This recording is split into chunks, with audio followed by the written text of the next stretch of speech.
নির্বাচন কমিশনের প্রধানকে আমি বলতে চাই, আজকের এই সমাবেশ থেকে, এই জনসমুদ্র থেকে এই বার্তা যদি আপনারা বুঝতে ভুল করেন, পিওর পদ্ধতি ছাড়া নির্বাচন বাংলার মানুষ গ্রহণ করবে না। বিএনপি বলছে আমরা সরকার গঠন করে ক্ষমতায় গিয়ে সংস্কার করব। প্রথম প্রশ্ন হলো এই, আগামীতে বিএনপি ক্ষমতায় যাবেন, এই গ্যারান্টি আপনি কে দিয়েছে?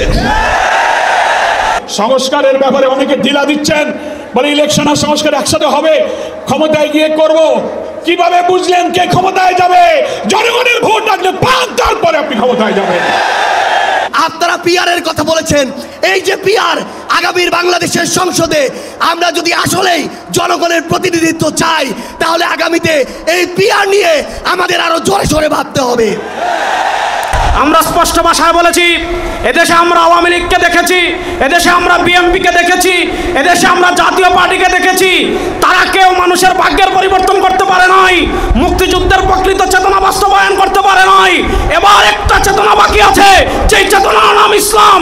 ইসলামকে রাষ্ট্র ক্ষমতায় নিয়ে সব দুর্নীতি দুঃশাসনের অপসারণ করবো ইনশাআল্লাহ। এই সংস্কার জাতীয় ঐক্যমত্য কমিশন কেন জানি দু একটি দলের প্রতি পক্ষপাতমূলক আচরণ করছে। সেই দিন আসতেছে, আমি দেখতেছি, মনে হয় আমার চোখের সামনে আমি দেখতেছি ওই সংসদের মধ্যে কলেমার কথা হবে, কোরআন ও সুন্নাহর কথা হবে, লা ইলাহা ইল্লাল্লাহ উচ্চারিত হবে।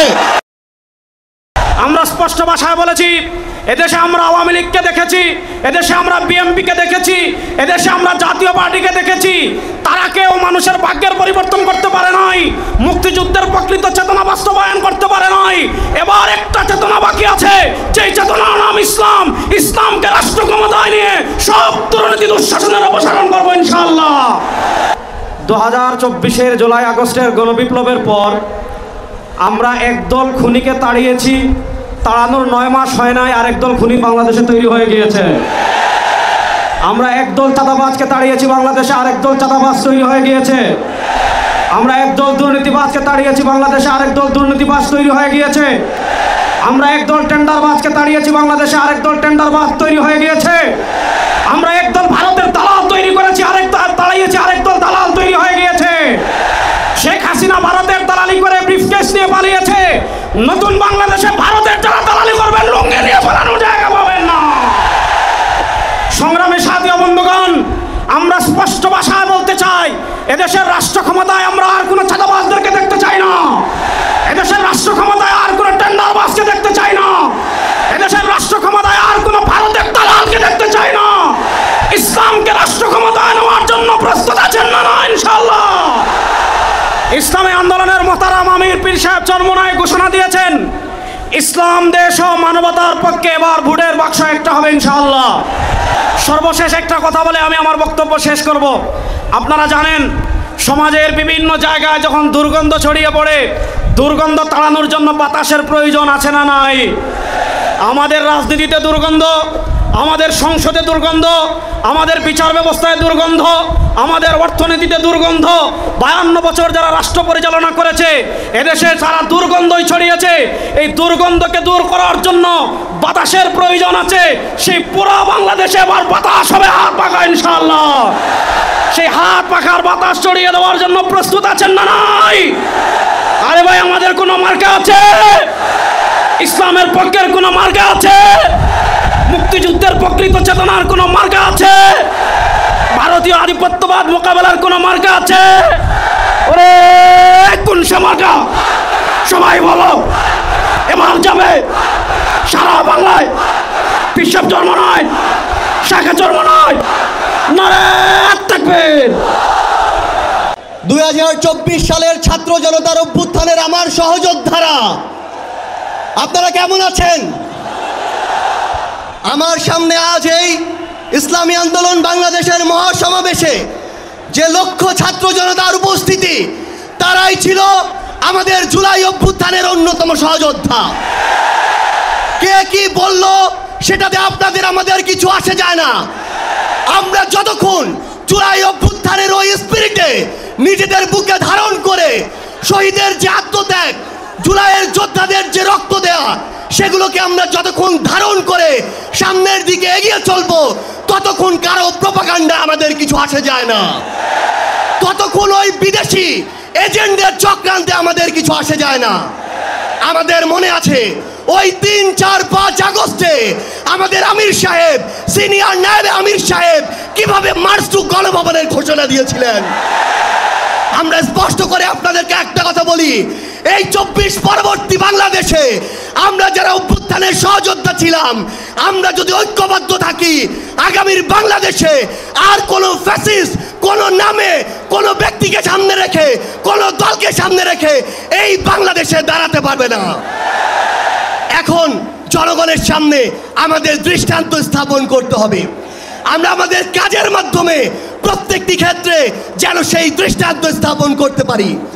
আজকে যখন আমি আসছিলাম, রাস্তার আশেপাশের প্রত্যেকটি মোড়ে আমার ইসলামী আন্দোলন বাংলাদেশের সহযোদ্ধারা ট্রাফিকিং এর কাজ করছে। এটাই হচ্ছে দৃষ্টান্ত যে আমরা কাজ করব, আমাদের রাজনৈতিক সমাবেশ করব, একই সাথে জনগণের যেন দুর্ভোগ না হয় সেটাও আমাদের মাথায় থাকবে। আমরা এর আগেও দেখেছি এই মাঠে প্রোগ্রাম হয়েছে, প্রোগ্রাম শেষ করে মাঠের প্রত্যেকটি ময়লাকে পরিষ্কার করা হয়েছে। এটাই হচ্ছে আগামীর বাংলাদেশের দৃষ্টান্ত যে আমাদের যারা সাময়িক যদি কোনো সমস্যা হয়, আমরা আবার ঐক্যবদ্ধভাবে সেই সমস্যার সমাধান করব। একটা জিনিস মনে রাখতে হবে, এই অভ্যুত্থানে আপনারা যখন ঢাকার গুরুত্বপূর্ণ পয়েন্টগুলো থেকে শুরু করে দেশের বিভিন্ন রণক্ষেত্রে অংশগ্রহণ করেছেন, আপনাদেরকে পাঞ্জাবি পায়জামা টুপি দেখে টার্গেট কিলিং করা হয়েছে। আমার মাদ্রাসার অসংখ্য ভাই এই টার্গেট কিলিং এর শিকার হয়েছেন। আগামীর বাংলাদেশে কেউ যেন কাউকে ট্যাগিং করে টার্গেট কিলিং এর শিকার না করতে পারে, সে বিষয়ে আমাদের ঐক্যবদ্ধ থাকতে হবে। আমরা সংস্কার বিচারকে সামনে রেখে আমাদের এই লড়াই করছি। আপনারা পিআরের কথা বলেছেন, এই যে পিআর আগামীর বাংলাদেশের সংসদে আমরা যদি আসলেই জনগণের প্রতিনিধিত্ব চাই, তাহলে আগামীতে এই পিআর নিয়ে আমাদের আরো জোরসোরে ভাবতে হবে। আমরা আপনাদেরকে স্পষ্ট করে আমাদের জাতীয় নাগরিক পার্টি এনসিপির পক্ষ থেকে অঙ্গীকার করি, বাংলাদেশের প্রশ্নে, জনগণের প্রশ্নে আপনারা যদি ঐক্যবদ্ধ থাকেন, আপনাদের সাথে কাঁধে কাঁধ মিলিয়ে 24-এর মতো এনসিপি আবারও আগামীর বাংলাদেশে লড়াই করবে। আমাদের এই বাংলাদেশের 24-এর অভ্যুত্থানের স্পিরিটের প্রশ্নে, ওই খুনিদের বিচারের প্রশ্নে, রাষ্ট্রের সংস্কারের প্রশ্নে আমরা ঐক্যবদ্ধভাবে এগিয়ে যাব। আমরা যতদিন ঐক্যবদ্ধ থাকব, ততদিন এই বাংলাদেশে আর কোনো হাসিনা মাথা উঁচু করে দাঁড়াতে পারবে না। ইনশাআল্লাহ আপনাদের সাথে আমাদের আবারও দেখা হবে রাজপথের লড়াইয়ে অথবা বিজয়ে। ততদিন পর্যন্ত সত্যের সাথে থাকবেন, ন্যায়ের সাথে থাকবেন। যত বড় খুনি, যত বড় সাহসী, যত বড় নেতাই ফ্যাসিস্ট হয়ে ওঠার চেষ্টা করুক না কেন, আমরা ঐক্যবদ্ধভাবে তাদেরকে প্রতিহত করব ইনশাআল্লাহ। ইনকিলাব জিন্দাবাদ। বাংলাদেশের ইতিহাসে, রাজনীতির ইতিহাসে আজকের দিন এক ঐতিহাসিক দিন। কেন ঐতিহাসিক দিন? মুসলিম উম্মার নেতৃত্বদানকারী দেশপ্রেমিক সকল ইসলামী দল, ব্যক্তিত্ব, স্কলারদের মধ্যে ভিন্নমত থাকা সত্ত্বেও আজকে একটি ঐতিহাসিক ঐক্যের যে পরিবেশ এবং সম্ভাবনা দেখা দিয়েছে, সৈয়দ মোহাম্মদ রেজাউল করিমের আহ্বানে আজকের ঐতিহাসিক মঞ্চে যারা বসে আছেন, তারাই হচ্ছে এই ঐক্যের মহাকাণ্ডারী। সংগ্রামী ভাইরা আমার, আজকে নেতৃবৃন্দের উপস্থিতি এবং পীর সাহেবের সংগ্রামী ভূমিকায় তিনি আজকে নতুন ইতিহাসের স্রষ্টা হয়ে ইতিহাসে তার নাম সংরক্ষণে রাখা থাকবে। সংগ্রামী দেশবাসী ভাইরা, আমি অন্তর্বর্তীকালীন সরকারের প্রধান প্রফেসর ডক্টর মোহাম্মদ ইউনূস আপনাকে বলতে চাই, আপনিও ন্যাশনাল কনসেনসাস কমিশন যেটা হয়েছে তারও আপনি চেয়ারম্যান, তার কো চেয়ারম্যান করা হয়েছে প্রফেসর ডক্টর আলী রিয়াজকে। আর নির্বাচন কমিশনের প্রধানকে আমি বলতে চাই, আজকের এই সমাবেশ থেকে, এই জনসমুদ্র থেকে এই বার্তা যদি আপনারা বুঝতে ভুল করেন, পিওর পদ্ধতি ছাড়া নির্বাচন বাংলার মানুষ গ্রহণ করবে না। আমি প্রধান উপদেষ্টা, নির্বাচন কমিশনার সকলকে বলবো, আপনি জাতির উদ্দেশ্যে নিরপেক্ষ থাকার অঙ্গীকার করেছেন। আপনার অঙ্গীকারের প্রতি আপনি সাবধান থাকবেন। আপনার কোন কোন ভূমিকায় জাতির মধ্যে কিন্তু সংশয় তৈরি হয়েছে। পরিষ্কার বলতে চাই, আপনি সোজা থাকবেন। আমরা আমাদের জন্য কোন দলের জন্য আমরা পক্ষপাতিত্ব চাই না। 2000 ছাত্র জনতার জীবন, হাজার হাজার মানুষের রক্ত, 17-18 বছরের মানুষকে ফাঁসি, অত্যাচার, জুলুম, রিমান্ড, ক্রসফায়ার দিয়ে আলেম ওলামা পীর মাশায়েখদের যে নির্যাতন করেছেন, সেই সংগ্রাম আমরা ব্যর্থ হতে দেব না। ফলে আপনাকে অবশ্যই জাতির যে দাবি উচ্চকিত হয়েছে, নির্বাচনের লেভেল প্লেইং ফিল্ড আপনাকে নিশ্চিত করতে হবে। আপনি জাতির কাছে, জাতির উদ্দেশ্যে ভাষণে একটা কথা বলবেন, being a head of the government একটা কথা বলবেন, রাষ্ট্রীয় টেলিভিশনে একটা কথা বলবেন, কোন একটা দলের কাছে আলোচনায় গিয়ে সে কথা আপনি ভুলে যাবেন, এটা নিরপেক্ষতা ভঙ্গ হয়েছে। আপনাকে বলতে যে আপনি সোজা থাকুন। রাজনৈতিক সংলাপে আপনি দোষ করেননি, বৈঠক করার অধিকার সবার আছে, কিন্তু আপনি এক জায়গায় কথা বলে মত পরিবর্তন করবেন কেন?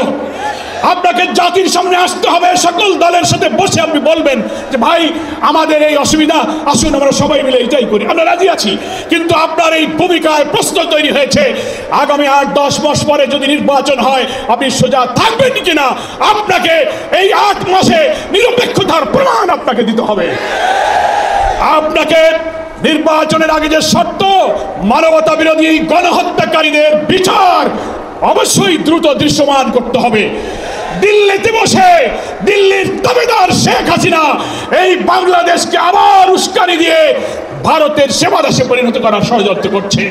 অবিলম্বে নির্বাচনের আগে এই বিচার আমরা দৃশ্যমান দেখতে চাই। সংস্কারের ব্যাপারে অনেকে ঢিলা দিচ্ছেন, বলে ইলেকশন আর সংস্কার একসাথে হবে, ক্ষমতায় গিয়ে করব। কিভাবে বুঝলেন কে ক্ষমতায় যাবে? জনগণের ভোট আসলে পান, তারপরে আপনি ক্ষমতায় যাবেন। এই ফ্যাসিবাদী আমলের রাজনৈতিক সাংবিধানিক সরকারের যে কাঠামো তৈরি হয়েছে বাংলাদেশে, এই কাঠামো তছনছ করে দিয়ে নতুন বাংলাদেশের নতুন বন্দোবস্ত এবং কাঠামোর জন্য অবশ্যই মৌলিক সংস্কার প্রয়োজন। এই প্রশাসনিক ব্যবস্থার মধ্যে আমরা নতুন কোন ফ্যাসিবাদ, নতুন কোন হাসিনার আমরা জন্ম দিতে চাই না। এই জন্য সংস্কার আমাদেরকে করতে হবে। আন্দোলনের শহীদ আহত যারা, তাদের চিকিৎসা এবং পুনর্বাসন করতে হবে। প্রবাসী 1,10,00,000 ভোটার, তাদেরকে ভোটাধিকারের ব্যাপারে আপনাকে নিশ্চিত করতে হবে। স্থানীয় সরকার নির্বাচন আগে দিতে হবে। জুলাই সনদ এবং ঘোষণাপত্র অবশ্যই, জুলাই বিপ্লবের বার্ষিকী আমরা 1 তারিখ থেকে 8 আগস্ট পালন করব। এর মধ্যেই জুলাই সনদ এবং জুলাই ঘোষণাপত্র আপনাকে বাস্তবায়ন করতে হবে। সংগ্রামী দেশবাসী, বাংলাদেশ জামায়াত ইসলামীর সংগ্রামী আমির ডাক্তার শফিকুর রহমান, তিনি পীর সাহেব চরমনাইকে এবং আপনাদের সহ সকল দেশবাসীকে জামায়াত ইসলামীর পক্ষ থেকে সালাম এবং শুভেচ্ছা জানিয়েছেন। তিনি জাতীয় ঐক্যের জন্য যে ঐতিহাসিক ভূমিকা রেখে চলেছেন, আমি মনে করি চরমনাই পীর সাহেব সেই চেষ্টার ক্ষেত্রে একটি গুরুত্বপূর্ণ ঐতিহাসিক উদারতা, অবদান, মহব্বত রেখে ইতিহাসের একটি স্রষ্টা হয়ে তিনি থাকলেন। আগামী দিনে জাতীয় ঐক্যের মধ্য দিয়ে নতুন ফ্যাসিবাদের জন্মকে আমাদের ঠেকাতে হবে। আমরা এই ঐক্যের পেছনে চরমনাই পীর সাহেবের যে উদারতা, যে আন্তরিকতা, যে মহব্বত, তার মাধ্যমে তিনি যে গুরুত্বপূর্ণ ভূমিকা পালন করেছেন, আমরা দেখতে পাচ্ছি ইতিমধ্যেই বাংলাদেশের গ্রামে গঞ্জে, শহরে, নগরে, বন্দরে ওলামায়ে কেরাম, মুসলিম উম্মাহ নেতৃত্বদানকারী জনগণের এই ঐক্যের পরিবেশ দেখে, আজকে এক মঞ্চে দেখে গ্রামে গ্রামে ঐক্যের জোয়ার শুরু হয়েছে। আসুন ভেদাভেদ, ভিন্নমত পরিহার করে মুসলিম জাতি সত্তা মূল্যবোধ রক্ষার জন্য আল্লাহ তাআলার দ্বীনকে পার্লামেন্টে নিয়ে ন্যায় বিচার, সুশাসন, বৈষম্যহীন এক নতুন সমৃদ্ধ মানবিক বাংলাদেশ গড়ার জন্য আমরা ঐক্যবদ্ধ থাকব। সকলকে ধন্যবাদ। বাংলাদেশ জিন্দাবাদ। ওমা তৌফিক ইল্লা বিল্লাহ। আসসালামু আলাইকুম ওয়া রাহমাতুল্লাহি ওয়া বারাকাতুহু। ইসলাম প্রিয় দেশপ্রেমী ভাইয়েরা আমার, আজকে সম্মেলন কেন? আমরা পিআর সিস্টেম নির্বাচন চাই, সংখ্যানুপাতিক নির্বাচন চাই। বিএনপি কেন মানছে না? বিএনপি তো দাবি করেছে আমরা জাতীয় সরকার গঠন করব, এটা বিএনপির দাবি। আর জাতীয় সরকার গঠন করার জন্য সবচেয়ে ভালো পদ্ধতি পিআর সিস্টেম নির্বাচন। জাতীয় সরকার সর্বদলের অংশগ্রহণমূলক সরকার, আর সর্বদলের অংশমূলক সরকার গঠন হতে পারে একমাত্র পিআর সিস্টেম নির্বাচনের ভিত্তিতেই। তাহলে কেন বিএনপি মানছে না, কারণটা কি আমি তো বুঝি না। অবশ্যই বিএনপিকেও পিআর সিস্টেমে নির্বাচন মানা উচিত। সংস্কার চাই। বিএনপি বলছে আমরা সরকার গঠন করে ক্ষমতায় গিয়ে সংস্কার করব। প্রথম প্রশ্ন হলো এই, আগামীতে বিএনপি ক্ষমতায় যাবেন এই গ্যারান্টি আপনি কে দিয়েছে? আপনি কিভাবে ভেবেছেন যারা 91 থেকে 96 পর্যন্ত ফেল করার কারণে 96 ক্ষমতায় আসতে পারে নাই, আবার 2001 থেকে 2005 পর্যন্ত দেশ চালাবার কারণে 2008-এও তারা ক্ষমতায় আসতে পারে নাই। 2001-এ বিএনপি ইশতেহার ঘোষণা করেছিল, সেই ইশতেহারের মধ্যে 10%ও বিএনপি বাস্তবায়ন করতে পারে নাই। এমনকি 2001-এ বিএনপির ইশতেহারের 1 নম্বর শর্ত তারা পালন করতে পারে নাই। আমি বিশ্বাস করি আগামীতে ক্ষমতায় কে যাবে না যাবে আমি জানি না, কিন্তু বাংলাদেশের জনগণ কোনো দুর্নীতিবাজ, চাঁদাবাজ, দখলবাজ, খুনিদেরকে আর ক্ষমতায় নিবে না। বাংলাদেশের জনগণ রক্ত দিয়েছে, জীবন দিয়েছে বাংলাদেশে চাঁদাবাজি করার জন্য নয়, খুন করার জন্য নয়, দেশকে দখল করার জন্য নয়, দুর্নীতি করার জন্য মানুষ রক্ত দেয়, জীবন দেয় নাই। বাংলাদেশের মানুষ জীবন দিয়েছিল, মানুষ মুক্তি পাবে, শান্তি পাবে। আমার গরিব দুঃখী মেহনত মানুষ ক্ষুধার্ত থাকবে না। বাংলাদেশের একজন মানুষও খোলা আকাশের নিচে থাকবে না। বাংলাদেশের একজন গরিব বস্ত্রহীন থাকবে না। আমার বাংলাদেশের কোনো মানুষ গুম হবে না, খুন হবে না। বাংলাদেশের কোনো ব্যবসায়ীকে চাঁদা দিতে হবে না। বাংলাদেশের প্রত্যেক নাগরিক অধিকার বাস্তবায়ন হবে, তারা শান্তিতে বসবাস করতে পারবে, নির্বিঘ্নে ঘুমাতে পারবে। আমার মা বোনরা ইজ্জত দিয়ে রাস্তায় চলাফেরা করতে পারবে। বাংলাদেশের মসজিদ থাকবে, মাদ্রাসা থাকবে, দাড়ি থাকবে, টুপি থাকবে। দাড়ি পরে আক্রমণ করতে পারবে না, টুপিকে ছিনিয়ে কেউ নিতে পারবে না, ইসলামের বাইরে কেউ আইন পাস করতে পারবে না। এর জন্য জীবন দিয়েছিল, রক্ত দিয়েছিল। দ্বিতীয়বার দাড়ি টানবে এই দৃশ্য দেখার জন্য মানুষ রক্ত দেয় নাই। মৌলবাদীর বিরুদ্ধে আলোক আঙ্গুল তুলবে, মোল্লা বলে গালি দিবে, আজকে টুপি দাড়িওয়ালাদের ক্ষমতায় যেতে দেবে না, এই স্লোগান শোনার জন্য মানুষ রক্ত দেয় নাই।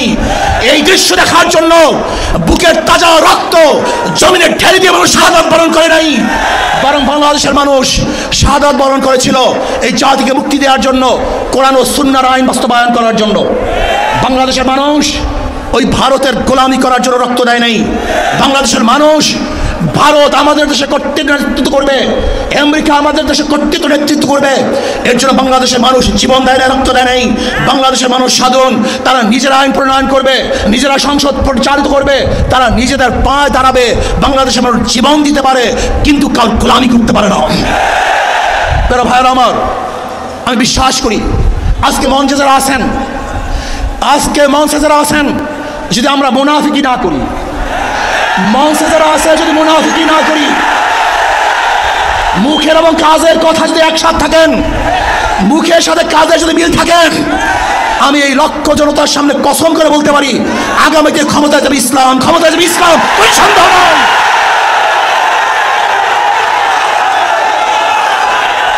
কিন্তু খবরদার যদি মুনাফিকি করি, তাহলে এদেশের মানুষ সচেতন হয়েছে, এদেশের মানুষ সব জ্ঞানী হয়ে গেছে। বিশ্বাস করবেন না, একজন রিক্সাওয়ালা, ঠেলাওয়ালা, কুলি মজদুরের বক্তব্য শুনলে আমরা আশ্চর্য হয়ে যাই বাংলাদেশের মানুষ কত সচেতন, তারা কত সচেতন হয়েছে। যদি আমরা মুনাফিকি না করি, যদি আমরা ঐক্যবদ্ধ থাকি, বাংলাদেশে একটা বাক্স ইসলামের নাম দিতে পারি। যেরকম আমেরিকা এবং ওই জারজ ইসরাইল ইরানের আক্রমণকারী ভেবেছিল মুহূর্তের মধ্যে নিশ্চিহ্ন করে দিবে, কিন্তু আক্রমণ করার পরে দেখেছে ইরানের গুহার থেকে কোথা থেকে বোম মিসাইল চলে আসছে। আমেরিকা এবং ইসরায়েল যেরকম অনুভব করতে পারে নাই, বাংলাদেশের বুকে যদি একটা বাক্স দেওয়া হয়, বাংলাদেশের ঘরের থেকে এমন মিসাইল বের হবে, এমন বোমা বের হবে, গোটা বাংলাদেশ থেকে, গোটা দুনিয়া থেকে ইসলামের দুশমনদেরকে ধ্বংস করবে ইনশাআল্লাহ। ঐক্য হন, মুনাফিকি করবেন না। একসাথ হন, ঐক্যবদ্ধ হন। এইটা আমার মেসেজ থাকবে। যদি ঐক্যবদ্ধভাবে ক্ষমতার লোভকে সংবরণ করে আমি ক্ষমতায় যেতে চাই না, ইসলামকে ক্ষমতায় নিতে চাই। আমি ক্ষমতায় যাইতে চাই না, কোরআন ও সুন্নাহকে ক্ষমতায় নিতে চাই। যদি আদর্শ লালন করেন, এই নীতি আদর্শ যদি গ্রহণ করেন, ইনশাআল্লাহ নাসরুম মিনাল্লাহি ফাতহুন করিব ওয়াবাশশিরিস সাবিরিন। সেই দিন আসতেছে, আমি দেখতেছি, মনে হয় আমার চোখের সামনে আমি দেখতেছি ওই সংসদের মধ্যে কলেমার কথা হবে, কোরআন ও সুন্নাহর কথা হবে, লা ইলাহা ইল্লাল্লাহ উচ্চারিত হবে। গোটা বাংলাদেশের মানুষ শান্তিতে বসবাস করতে পারবে। জুলুম থাকবে না, অত্যাচার থাকবে না, অবিচার থাকবে না। প্রত্যেকটা মানুষের প্রাপ্তি তাদের ঘরে ঘরে পৌঁছানো হবে। আজকে আমার মা বোনেরা মনে করছে ইসলাম ক্ষমতা আসলে আমাদের অবস্থাটা কি হবে। ইসলাম ক্ষমতা আসলে প্রত্যেকটা মা বোনের ন্যায্য অধিকারকে প্রতিষ্ঠিত করা হবে। ইসলাম ক্ষমতা আসলে আগামী 5-10 বছরের মধ্যে সমস্ত গরিবরা দরিদ্র সীমার উপরে চলে যাবে। ইসলাম ক্ষমতা আসলে 28 লক্ষ কোটি টাকা বিদেশে পাচার হবে না, দুর্নীতি থাকবে না, জুলুম থাকবে না, অত্যাচার থাকবে না, নির্বিচার কোনো মানুষ আর খুন হবে না, গুম হবে না। ইসলাম ক্ষমতা আসলে শ্রমিকদেরকে তাদের অধিকার আদায়ের জন্য রাস্তায় নামার কোনো প্রয়োজন হবে না। ইসলাম ক্ষমতা আসলে কৃষক, শ্রমিক, মজদুররা তাদের অধিকারকে প্রতিষ্ঠিত করার জন্য ইসলামী সরকার তাদেরকে নিয়ে কমিটি গঠন করে তাদের প্রাপ্তি তাদের কাছে পৌঁছায় দেবে। আসুন ইসলামী হুকুমাত কায়েম করার জন্য আমরা চেষ্টা করব। আজকে আমাদের এই জনসভায় যশোর থেকে আমার কিছু ভাই আসার সময় তার অ্যাক্সিডেন্ট হয়ে শাহাদাত বরণ করেছে। আল্লাহ তাদেরকে জান্নাতুল ফেরদাউস দান করেন। আমার অনেক ভাইয়েরা আহত অবস্থায় আছে, আল্লাহ পাক তাদেরকে সুস্থ করে দেন। আসুন আজকে জনসমুদ্রে আমরা আসছি, আমাদের টাকা নাই, পয়সা নাই, নিজের পয়সা দিয়ে এসছি, নিজের খানা খেয়েছি। এই জাতিকে, এই দলকে, এই কাফেলাকে গোটা দুনিয়ার কোনো প্রশক্তি পরাজয় করতে পারবে না, থামিয়ে রাখতে পারবে না। অবশ্যই ইনশাআল্লাহ আমরা বিজয় হব। আল্লাহ আমাকে এবং সবাইকে ইসলাম হুকুমাত কায়েম করার তৌফিক দান করেন। আমরা পরিষ্কারভাবেই সংস্কার কমিশনকে বলতে চাই, সমাবেশ শুধু একটা দলের দেখেছেন, সবেমাত্র শুরু হয়েছে। ইসলামী আন্দোলন আজকে করেছে, 19 তারিখ জামাত করবে, তারপরে গণ অধিকার পরিষদ করবে। রাষ্ট্র সংস্কার এবং জন আকাঙ্ক্ষার বাস্তবায়নে সমস্ত রাজনৈতিক দলগুলো জনসমাবেশের মাধ্যমে এই সরকারকে তাদের সমর্থন দেখিয়ে দেবে। তাই আমরা বলতে চাই, কোনো 2-1টি দলের উপরে ভিত্তি করে 2-1টি দলের কথায় সংস্কারের নকশায় পরিবর্তন আনা যাবে না। আমি সংস্কার কমিশনে বলেছিলাম, দেশ স্বাধীনের পরে ডক্টর কামাল হোসেনরা বলেছিল আমাদের নেতা শেখ মুজিব, আমরা তো তাকে দেখে সংবিধান নির্মাণ করেছিলাম, রচনা করেছিলাম তাকে এম্পাওয়ার করার জন্য। আজকে সংস্কার কমিশনকে বারবার আমরা বলতে চাই, 2-1টি দলকে প্রাধান্য দিয়ে বেশিরভাগ জনগণের আকাঙ্ক্ষার বিপরীতে গিয়ে কোনো সিদ্ধান্ত বাস্তবায়নের দুঃসাহস দেখাবেন না। আনুপাতিক হারে নির্বাচন হলে সমস্যাটা কি? কোনো সমস্যা নাই। প্রধানমন্ত্রীর মেয়াদ 10 বছরের বেশি না থাকলে সমস্যা কি? আমরা অত্যন্ত যৌক্তিকভাবে এই কথাগুলো দফায় দফায় আলোচনায় তুলে ধরছি, কিন্তু এটা পরিষ্কার সংবিধান, এই সংস্কার জাতীয় ঐক্যমত্য কমিশন কেন জানি 2-1টি দলের প্রতি পক্ষপাতমূলক আচরণ করছে। এই পিয়ার পদ্ধতি তাদের এজেন্ডায় বাদ দিয়ে তারা ঘুরাই দিল। পিয়ার থেকে উচ্চকক্ষ নিম্নকক্ষ চলে গেল। উচ্চকক্ষ নিম্নকক্ষ হবে নাকি সমগ্র নির্বাচন পিয়ারের ভিত্তিতে হবে, সেটি রাজনৈতিকভাবে আগে ঐক্যমতে পৌঁছাতে হবে। একই সাথে আমি আরও একটি কথা বলতে চাই, যারা বিশ্বসাহেব সহ জামাতের নেতৃবৃন্দ তারাও বলছে, আমরাও বলছি, আজকে সারা বাংলাদেশের উপজেলা, পৌরসভা, সিটি কর্পোরেশনে স্থানীয় জনপ্রতিনিধি নাই। জনগণ চরম দুর্ভোগের শিকার হচ্ছে সেবা পেতে গিয়ে। সরকারের উন্নয়নমূলক কর্মকাণ্ড ব্যাহত হচ্ছে এবং 50 বছরের যে অভিজ্ঞতা, নির্বাচনের পরে রাজনৈতিক দলগুলো, এমপিরা মিলে, মন্ত্রীরা মিলে কেন্দ্র দখল করে তাদের নেতাদেরকে পুলিশ প্রশাসনকে দিয়ে জেতায়। কাজী এই সরকারের আমলে যেমনিভাবে জাতীয় নির্বাচন হবে, একই সাথে অনতি বিলম্বে আমরা স্থানীয় নির্বাচন আয়োজনেরও দাবি জানাচ্ছি। সবাই ভালো থাকবেন। আসসালামু আলাইকুম।